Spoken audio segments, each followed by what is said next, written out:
नमस्कार, आप देख रहे हैं नेशन वन। आज नेशन वन की टीम के साथ बात करने के लिए मौजूद हैं उत्तराखंड राजनीति के पुरोधा कहे जाने वाले पूर्व मुख्यमंत्री हरीश रावत। रावत जी, नेशन वन में आपका बहुत स्वागत है। Thank you. रावत जी, पहला सवाल, उत्तराखंड की राजनीति को आज तक हरीश रावत जैसा शख्स नहीं मिल पाया है, वजह क्या रही है? क्या सिर्फ लोग अपनी जो ज़रूरतें पूरी करने के लिए राजनीति पे कदम रखते हैं?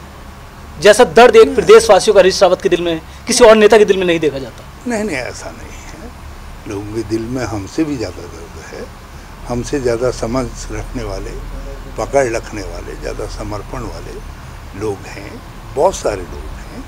हाँ, आप ये कह सकते हैं कि आप ऐसे लोगों में आप भी एक हैं, तो मैं उसके लिए सर, लोगों का तो यही मानना है कि हरीश रावत मात्र एक ऐसा चेहरा है उत्तराखंड में। नहीं, कोई देखिए, दुनिया में एक केवल ऊपर वाला है, बाकी तो सब अनेक हैं जी। और फिर मैं तो उस पार्टी से हूँ जो अनेकतावाद में विश्वास करती है, और हम भाजपा की तरीके से एक मैं ही वाले में विश्वास करने वाले लोग नहीं हैं जी। तो सब में विश्वास, सबको साथ लेकर के चलने वाले हैं। तो हमारी मैं ही हूँ, ये हमारी बुनियादी सोच के खिलाफ है। तो इसलिए बहुत सारे लोग हैं। हाँ, और मैं ये भी मानता हूँ कि हो सकता है कई लोगों से हम बेहतर करते हों, लेकिन कई लोग हमसे भी बेहतर हैं, ये मेरा मानना है। सर, एक सवाल सबके मन में, चाहे उत्तराखंड की जनता हो, चाहे दूसरे लोग जो आपको भली भांति समझते हैं पूरे देश में, हरीश रावत आजकल संगठन में बहुत कम नज़र आते हैं उत्तराखंड कांग्रेस में। वजह क्या है? क्या आपसी मनमुटाव अभी लगातार कांग्रेस में, जैसे पहले लोग इल्ज़ाम लगाते आ रहे हैं, वो चल रहे हैं? नहीं, वो तो मीडिया, देखिए आप 24/7 है, तो आपको कुछ न कुछ परोसना है। वैसे ही जो है अखबारों को भी अपने पेज भरने हैं, कुछ तो न्यूज़ चाहिए। तो कांग्रेस एक महत्वपूर्ण पार्टी है। तो कांग्रेस के अंदर जब तक आपको कुछ न कुछ न्यूज़ नहीं मिलेंगी, कुछ सकारात्मक मिलेंगी, कुछ विरोधाभासी चीज़ें मिलेंगी, तो आप उनको परोसेंगे। तो ये आपकी परोसने की कला है जी। जो हमारी सामान्य अदाओं को भी जो है कातिल के तौर पर दर्शा देती हैं। और अन्यथा देखिए, हम तो, हमारी पार्टी में डेमोक्रेसी है जी। हम लोग अलग अलग तरीके से चीज़ों को समझने का प्रयास भी करते हैं, सोचते भी हैं, लेकिन अनंतगतवा लक्ष्य तो एक है जी। लक्ष्य है कांग्रेस को मजबूत बनाना, और लक्ष्य है जनता की सेवा कर देश को मजबूत करना जी। तो उस लक्ष्य के मामले में कांग्रेस में कहीं पर कोई मतभेद नहीं होता। स्थानीय कार्य प्रणाली में को लेकर के कभी बातें होती हैं, और इतना ज़रूरी भी है, नहीं तो अन्यथा लोकतंत्र का आनंद नहीं रह जाएगा। मैं एक बात सोचता हूँ, जिस दिन कुछ वो चटनी टाइप चीज़ें, चटोरी टाइप चीज़ें राजनीति में नहीं रहेंगी, तो उस दिन राजनीति कितनी निष्प्राण हो जाएगी। तो इसलिए राजनीति निष्प्राण न हो, उसमें स्पंदन रहे, उसमें लोगों की रुचि रहे, और लोगों में चर्चा का विषय रहे, उसके लिए बहुत आवश्यक है कि कुछ उनको खट्टी मीठी चीज़ें होती रहनी चाहिए। लेकिन वो खट्टी मीठी चीज़ की एक सीमा है जी। जब जब सीमा से अधिक करेंगे तो फिर खाना बदमज़ा हो जाएगा, और सीमा के अंदर रहेगा तो आप चाव लेकर के खाएंगे। तो ये व्यक्तियों की अपनी समझ पर निर्भर करता है कि वो सीमा के अंदर रख रहे हैं या सीमा से बाहर जा रहे हैं। बाहर जा रहे हैं तो वही लाल झंडी आ जाती है। दीक्षा सर, जैसे आप अभी कुछ दिनों से बीजेपी कई विधायकों के साथ नजर आते हैं, तो ये कोई बीजेपी को प्यार दिखाने का फॉर्मूला तो नहीं है? दीक्षा, वर्चुअल रैली को लेकर के बात है, आपको कहीं जो आप करते हैं। ये देखिए, राजनीति में परहेजबाद बहुत खतरनाक चीज़ है। यदि राजनीति में परहेजबाद रहेगा तो वो धीरे धीरे समाज में भी जाएगा, और लोकतंत्र के लिए परहेजबाद एक विष के समान है। और आप देखिए वैसे ही बहुत खटास आ गया है। एक समय हुआ करता था जब सेंट्रल हॉल में सभी पार्टियों के लोग एक साथ बैठ करके और खूब मज़ा लेते थे, एक दूसरे के भाषण की तारीफ भी करते थे। अरे यार तूने आज बड़ी सुनाई भाई, है ले यार मेरी तरफ से तो आज एक टोस्ट खा ले, है ये भावना रहती थी जब आप आलोचना करते थे। एक बार मैंने अटल जी की, मैं तो उनके सामने कुछ था ही नहीं उसी समय, पार्लियामेंट में आया था, लेकिन जब पार्टी ने मौका दिया तो मैंने उनकी बड़ी कड़वी आलोचना कर दी, क्योंकि मुझे मालूम था उनके बाद मेरा नंबर आने वाला बोलने का। तो मैं बड़ी तैयारी के साथ गया और बहुत चुटीली बातें कही।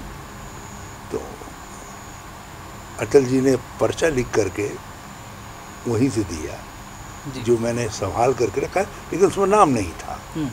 तो बाहर मिल गए, बोले मेरा पर्चा मिल गया। अरे साहब मैंने कहा तो मिल गया, लेकिन आप जरा सा उसमें नाम लिख दीजिए। बोले नहीं अभी उसके लिए मियाँ आपको बहुत पापड़ बेलने पड़ेंगे, बड़ी मेहनत करनी पड़ेगी, अभी तो आपने केवल छुआ भर है।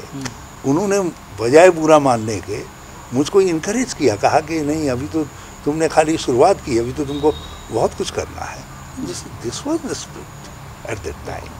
और इसीलिए जब उनकी मौत हुई तो मैं उनकी पार्टी के नेताओं से भी सबसे पहले पहुंचा, क्योंकि उनमें मुझे उस एक डेमोक्रेट का जो सबको एकोमोडेट कर लेता था उसका रूप दिखाई दिया। इंदिरा जी को लोग इतना कुछ भला बुरा कहते थे, लेकिन इंदिरा जी जब कभी प्राइवेटली लोगों से ये सब लोग मिलते थे तो इंदिरा जी उनको अपने हाथ से चाय बना करके और बिस्कुट खिलाती थी विरोधियों को। यहाँ तक कि जॉर्ज फर्नांडीज साहब को भी कहती थी जॉर्ज बहुत तीखी बातें करते हो, ये खाओ चाय, इसलिए तुम्हारे लिए मैंने नमकीन बिस्कुट रखा है। तो ये उस समय की बात थी। आप अंदाज लगाइए जब पार्लियामेंट पर हमला हुआ था, अटल बिहारी वाजपेयी जी उस समय प्राइम मिनिस्टर थे, तो सोनिया जी दौड़ती हुई गई अटल बिहारी जी को की कुशल देने के लिए कि whether prime minister is okay करके। तो प्राइम मिनिस्टर ने जब उनको आते देखा तो बोले इस भारत को क्या हो सकता है जिस भारत की लोकतंत्र की विपक्ष की नेता अपने प्राइम मिनिस्टर की सुरक्षा के लिए इतना चिंतित है। तो ये रेसिप्रोकल हुई था। आज कुछ व्यक्तिक हो गए, कुछ कटु हो गए, बल्कि आज मुझको एक आध दो मुझको चुटीली तो थी, लेकिन कुछ ज़्यादा चुभने वाली टिप्पणियाँ करनी पड़ी तो मैं बड़ा बेचैन महसूस कर रहा था अपने आप को, क्योंकि वो मेरे स्वभाव में नहीं है। वो मुझे लगा कि नहीं मैंने अपनी लिमिट को एक्सीड किया है। तो हमारे जितने लोग हैं, चाहे पक्ष हों विपक्ष हों, पर आपस में हों या दूसरे विरोध वालों के साथ हों, हमको हमेशा एक बात मार्क करके रखनी चाहिए कि लोकतंत्र, विशेष तौर पर संसदीय लोकतंत्र सर्वोच्च अनुशासन की अपेक्षा करता है और स्व अनुशासन की अपेक्षा करता है। आप कटुता घोलेंगे, असहिष्णुता फैलेगी और असहिष्णुता होगी तो देश कमजोर हो जाएगा। आज हम यही तो कह रहे हैं कि भाई ये तो सब चीन पाकिस्तान सबसे निपट लेंगे, लेकिन देश के अंदर असहिष्णुता नहीं होनी चाहिए। हम कह रहे हैं मोदी जी असहिष्णुता को थामिए। बिल्कुल, जो एक सहनशीलता हमने खो दी है राजनीति में। आप प्राइम मिनिस्टर हैं, आप पहल करिए, इसको रोकिए। आप विरोध पक्ष के लोगों के खिलाफ बदले की भावना से जो कार्रवाइयाँ हो रही हैं उन पर लगाम लगाइए, नहीं तो लोकतंत्र का जो माधुर्य है, लोकतंत्र का जो मिठास जो है वो मिठास खत्म हो जाएगा। तो इसलिए हमारा जो वो है, हम पक्ष विपक्ष कुछ नहीं देखते। आपने बहुत अच्छा सवाल किया। और हम राज्य के हित के लिए जब चिंतन करते हैं तो फिर वो चिंतन केवल कांग्रेस का चिंतन नहीं रहना चाहिए, उस चिंतन में दूसरों को भी हमको सम्मिलित करना चाहिए। और यदि हम सामूहिक चिंतन बना सकते हैं तो उससे बेहतर क्या हो सकता है। तो इसीलिए हमने वेबिनार के जरिए जो है अपने भाजपा के मित्रों को। और मैं ये पहली बार नहीं जोड़ रहा हूँ, मैं जो होता जोड़ता रहता हूँ। योगेश सर, जैसे कि आजकल देखा जा रहा है आपका मन जो है मन मुटाव सा चल रहा है उत्तराखंड की राजनीति के प्रति, इसके लिए संघ जिम्मेवार है या क्या है?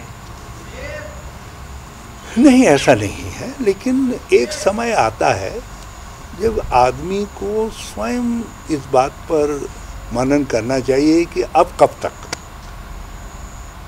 मैं ये बहुत खींच करके राजनीति करने के पक्ष में नहीं, और उससे क्या होता है, जो स्वाभाविक नेतृत्व का प्रस्फुटन होता है वो नहीं हो पाता है।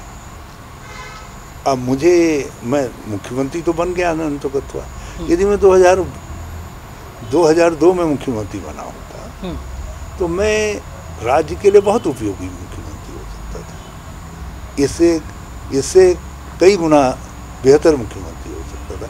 मैं नहीं कह रहा हूँ जो बने वो मुझसे बेहतर नहीं थे, वो मुझसे बेहतर थे, बहुत अच्छे थे, लेकिन वो समय की दहलीज को पार कर रहे थे, तो नेतृत्व भी तो तैयार करना पड़ता है।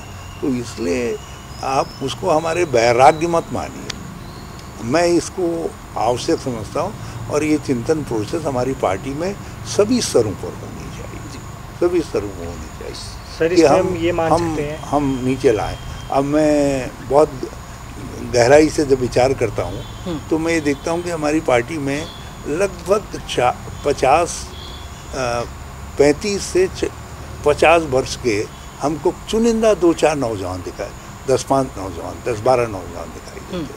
ये संख्या 100-150 की होनी चाहिए जिन पर हम राज्य के नेतृत्व का भरोसा कर सकें। उससे नीचे तो और गिनना मुश्किल हो रहा है। तो ये पार्टी के लिए स्वस्थ लक्षण नहीं है, और ये उत्तराखंड की राजनीति के लिए भी स्वस्थ लक्षण नहीं है।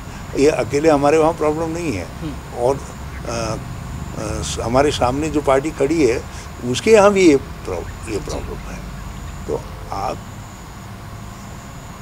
को हर स्तर पर लीडरशिप की लेयर तैयार करनी। ये अभी हमारे साथ अभी बात कर रहे थे उत्तराखंड के पूर्व मुख्यमंत्री हरीश रावत जी ने बेबाकी से बताया कि संगठन पर जैसे आरोप लगते आ रहे हैं लगातार कि अंदरूनी गुटबाजी कांग्रेस में चल रही, उन्होंने साफ सिरे से खारिज किया इस बात को, कोई अंदरूनी गुटबाजी नहीं है। आने वाला 2022 का जो विधानसभा चुनाव है, पार्टी पूरी निष्ठा और ईमानदारी से वो चुनाव लड़ने वाली है, और राज्य में फिर दोबारा से कांग्रेस की सरकार 2022 में बना ली। आप लगातार नेशन वन के साथ जुड़े रहिए। अगले हफ्ते हम हाजिर होंगे फिर नई शख्सियत के साथ। हमें दीजिए इजाज़त। धन्यवाद। नेशन वन की खबरों के अपडेट के लिए आप हमारे चैनल को लाइक करें, सब्सक्राइब करें, पसंद आई वीडियो को शेयर करना ना भूलें, और ज़्यादा जानकारी के लिए लॉगिन करें www.nation1.tv पर। अधिक जानकारी के लिए आप हमें ट्विटर, फेसबुक पर भी फॉलो कर सकते हैं। तो खबरों की ज़्यादा जानकारी के लिए बने रहें नेशन वन के साथ।